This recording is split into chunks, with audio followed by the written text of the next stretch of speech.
अस्सलाम वालेकुम दोस्तों, मैं हूं आपके साथ गुफरान मलिक और आप देख रहे हैं सुनो जनता की आवाज़ न्यूज। आज हमारी मुलाकात हुई है भारतीय किसान यूनियन बेदी के राष्ट्रीय अध्यक्ष राहुल बेदी जी और राष्ट्रीय प्रवक्ता मोहम्मद हुसैन जिलानी साहब से। और आज जानना चाहेंगे कि भारतीय किसान यूनियन बेदी किस प्रकार से जनता के बीच उतर रही है और इसके उद्देश्य क्या है। राष्ट्रीय अध्यक्ष राहुल बेदी जी जानना चाहेंगे। हम किसानों के लिए जो कदम हमारी यूनियन उठा रही है और हमारे पदाधिकारी बहुत अच्छा कार्य कर रहे हैं और हम किसानों के लिए हर दम आवाज़ उठाने के लिए, मजदूरों के लिए आवाज़ उठाने के लिए तैयार हैं। आप भारतीय किसान यूनियन बेदी के बैनर पे मोदी नगर में भी आपने प्रदर्शन को समर्थन किया है। आपको लग रहा है कि सरकार किसानों के इस मुद्दे पर जो संगठनों ने उठाए हुए हैं, भारतीय किसान यूनियन बेदी भी इसमें लड़ाई लड़ रही है, क्या सरकार इस पर झुकेगी? सरकार झुकेगी, सरकार को झुकना पड़ेगा और हम किसानों के साथ हैं। और किसान भाई अब वो बहुत समझदार हो चुके हैं और हमें इसके लिए चाहे दिल्ली जाना पड़े, चाहे लखनऊ जाना पड़े, हम किसानों को इंसाफ दिला कर रहेंगे।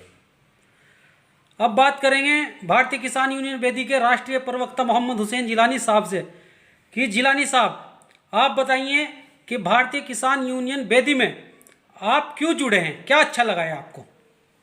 देखिए, भारतीय किसान यूनियन बेदी किसान, मजदूर, दबे कुचलों की आवाज़ बुलंद कर रही थी, इसलिए हम इस संगठन से जुड़े हैं। और इसमें किसान हो, चाहे मजदूर हो, चाहे कोई भी शोषित हो, हिंदू हो, मुसलमान हो, सिख हो, ईसाई हो, सबकी आवाज़, सबके इंसाफ के लिए भारतीय किसान यूनियन बेदी संघर्ष कर रही है और करती रहेगी। आपने भी कुछ किया है अब तक जुड़ने के बाद? जी, मैंने किया। मैं मोदी नगर गया था। मोदी नगर में किसानों का धरना 14 दिन से चल रहा था।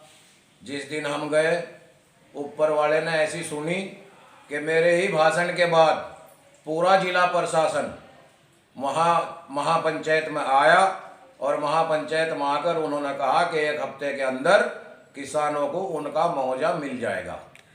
मोहम्मद हुसैन जिलानी साहब, आपसे जानना चाहेंगे कि भारतीय किसान यूनियन बेदी मोदी नगर तक पहुंच रहे हैं, लेकिन जनपद सहारनपुर में संबंधित अधिकारियों को कोई ज्ञापन नहीं सौंप रहे किसानों के हक में? नहीं, हमने एक ज्ञापन दिया था और अब हमने ये प्रोग्राम बनाया है कि भारतीय किसान यूनियन बेदी हर हफ्ते एक ज्ञापन माननीय जिलाधिकारी के माध्यम से मुख्यमंत्री और देश के राष्ट्रपति को अवगत कराया करेगा। ये बात हमारी तय हो चुकी है कि अब हम सहारनपुर में सड़कों पर रहेंगे। बहुत जल्दी हम एक बहुत बड़ा प्रदर्शन करने वाले हैं, जिसमें हम ज्ञापन भी राष्ट्रपति के नाम संबोधित करेंगे। मोहम्मद हुसैन जिलानी साहब, 2 दिन से सोशल मीडिया पर एक खबर बहुत चर्चित है। ये उत्तर प्रदेश के जनपद बागपत की घटना है, जहां पर इंतजार नाम के एक दरोगा ने दाढ़ी रख ली और दाढ़ी रखने के कारण वहां के एसएसपी ने उनको निलंबित किया। और एसएसपी ने मीडिया से बात करते हुए बताया कि मैंने 3 बार चुनौती दी दाढ़ी कटवाने की, लेकिन नहीं कटवाई। और सोशल मीडिया पर ये बहुत चर्चित हो गया है मामला कि उत्तर प्रदेश या भारत के अंदर दाढ़ी कटने के लिए दरोगा से कहा जा रहा है और नहीं कटवाई तो उसको निलंबित किया जा रहा है।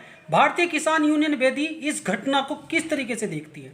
ये बहुत अफसोसनाक खबर है। देखी है हमने, इस हिंदुस्तान के अंदर लोकतंत्र अभी तक जिंदा है, लेकिन जब से ये भाजपा की सरकार आई है तो यहाँ का लोकतंत्र खतरे में है।